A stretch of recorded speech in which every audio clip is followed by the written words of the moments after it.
রিজিকের রেসপন্সিবিলিটি আল্লাহ, রিজিক নিয়ে চিন্তা আল্লাহর। তো আল্লাহর চিন্তা আমি করলে হবে? বলেন, যেটার দায়িত্ব আল্লাহ, যে রেসপন্সিবিলিটি আল্লাহর, ওই রেসপন্সিবিলিটি আমি নিলে হবে? হবে না। তাহলে আল্লাহ তাআলা নিজেকে আর রাজ্জাক বলে কোরআনে আমাদের সামনে উপস্থাপন করেছেন। রাজ্জাকের তিনটা বৈশিষ্ট্য আছে, যে সত্তার মধ্যে তিনটা বৈশিষ্ট্য খুঁজে পাওয়া যায় তিনি হচ্ছেন আর রাজ্জাক, দ্য প্রোভাইডার, দ্য সাস্টেইনার। আর রাজ্জাক কোন সেই তিন গুণ? এক নম্বর গুণ হচ্ছে নো ডেফিসিয়েন্সি, তার কোনো অভাব থাকবে না।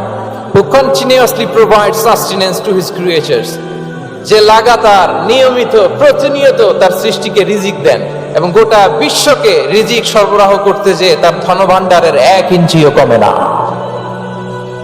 সুবহানাল্লাহ বিহামদি।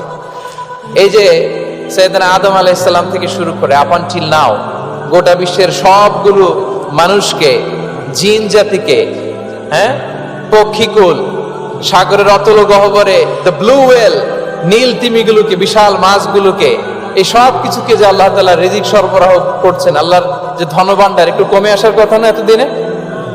কি বলেন? এত হাজার হাজার বছর রিজিক দেওয়ার পরও তার ধনভাণ্ডার কমে নাই না।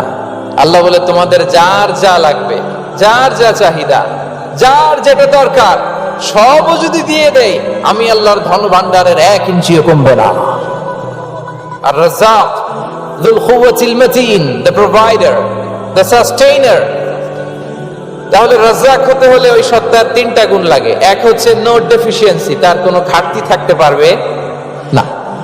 2 নম্বর কোয়ালিটি হচ্ছে নেভার ফরগেটফুল, তিনি ভুলতে পারবেন না। Who never forget the needs of his creation, তার সৃষ্টির কোথায় কার কখন কোনটা লাগে এটা ভুলে গেলে চলবে না। ধরেন তিনি নর্থ আমেরিকাতে, এখানে কানাডায় যারা আছে, আমেরিকাতে যারা আছে, তাদেরকে রিজিক দিচ্ছে। ওদিকে সাউথ আমেরিকাতে, ব্রাজিলে, আর্জেন্টিনার জঙ্গলে কিছু জনগোষ্ঠী রয়ে গেছে, এদের কথা আল্লাহ ভুলে গেছে। তারা বেঁচে থাকতে পারবে? আফ্রিকার জঙ্গলে যারা আছে তাদেরকেও যে রিজিক দিতে হবে, যখন যেটা লাগে সরবরাহ করতে হবে, এটা যদি আল্লাহ ভুলে যায় তো ওরা বাঁচবে? বলেন। তাহলে যিনি আর রাজ্জাক, তিনি হচ্ছেন নেভার ফরগেটফুল, কখনো তার সৃষ্টির কখন কি লাগে এটা কখনো তিনি ভুলতে পারবেন না। আল্লাহ তাআলা ভুলেন না, তিনি ভুলেন না, তিনি সব খেয়াল রাখেন। যখন যার যেটা যতটুকু দরকার তখন তাকে ততটুকু যিনি দেন তার নাম হচ্ছে রাজ্জাক। রাজ্জাক হতে গেলে যেই কোয়ালিটি লাগে, তার 3 নম্বর কোয়ালিটি হচ্ছে কম্প্যাশনেট। কম্প্যাশনেট, দয়ালু,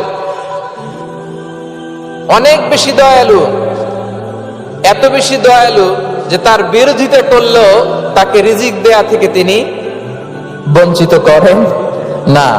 His disobedience affects the risk but not stop the risk. আপনি যদি আল্লাহর অবাধ্য হন, আপনার রিজিকের বারাকা হয়তো কমে যাবে কিন্তু রিজিক বন্ধ হবে না। যে গোটা বিশ্বে যারা অবিশ্বাসী আছে, যারা নাস্তিক আছে, যারা আল্লাহদ্রোহী আছে, তারা কি খেয়ে পরে বেঁচে নাই? বলেন, তাদেরকে কি আল্লাহ তাআলা রিজিক দিচ্ছে না? এই তো সুবহানাল্লাহ। কম্প্যাশনেট, এত দয়ালু, তার যারা বিরোধী, তাকে যারা গালি দেয়, তাকে যারা বিশ্বাস করে না, তাকে যারা সেজদা দেয় না, তিনি তাদেরকেও খাওয়ায়, তিনি তাদেরকেও সুস্থ রাখে, তিনি তাদেরকেও হাত খুলে দান করে। আল্লাহু আকবার। আর রাজ্জাক, ইন্নাল্লাহা হুয়া রাজ্জাকু যুল কুওয়াতিল মাতিন। তাহলে এই তিনটা গুণ থাকতে হবে রাজ্জাক হতে হলে: no deficiency, never forgetful, compassionate. এবং আল্লাহ তাআলা বলছেন, আম্মান হাযাল্লাযী ইয়ারযুকুকুম ইন আমসাকা রিজকা বাল লাজ্জু ফি উতুমি ওয়া নুফুর। সূরাতুল মুলক আল্লাহ বলেছেন যে তিনি যদি রিজক বন্ধ করে দেয় তাহলে এই রিজক তোমাদেরকে কে দিবে? আছে কেউ দেয়া? সূরা মুলকের শেষ আয়াতে আল্লাহ বলেছেন যে তোমরা যে সুমিষ্ট পানি খেয়ে বেঁচে আছো, এটা যদি একেবারে জমিনের অতল গহ্বরে আমি নিয়ে যাই, কে এনে দিবে তোমাদেরকে পানি? কে এনে দিবে সুমিষ্ট পানি? এজন্য বিষ্ণু ঈসা ইসলাম পানি খেয়েই তিনি পড়তেন, আলহামদুলিল্লাহিল্লাযী জাআলা হাযাল মাআ আযবান ফুরাতান বিরহমাতিহি ওয়া লাম ইয়াজআলহু মিলহান উজাজান লিযুনুবিনা।